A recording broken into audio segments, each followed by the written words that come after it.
విలువ తెలియాలంటే ఖాళీ జేబుతో ఉండాలి. విజయం విలువ తెలియాలి. జీవితమే ఒక పయనం.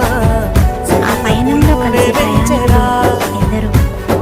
కానీ ఏది శాశ్వతం? మనకిచ్చిన అమూల్య ప్రపంచాన్ని చూపు ఇప్పుడు వదిలేశాం.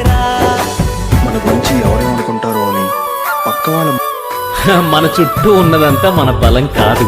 మనల్ని పొగిడిన వాడల్లా మనకి మిత్రుడు కాదు. ఒక్కసారి మన దగ్గర మైండ్ లో రెండే రన్ అవుతుంది, గెలవాలి లేదా ఓడిపోవాలి. గెలిస్తే ఎంతమందికి సమాధానం చెప్పాలి, ఓడినా అంతమందికి సమాధానం. ఎన్ని ఎత్తులేసైనా తన కంటే ఎదగాలని కోరుకుంటాడే.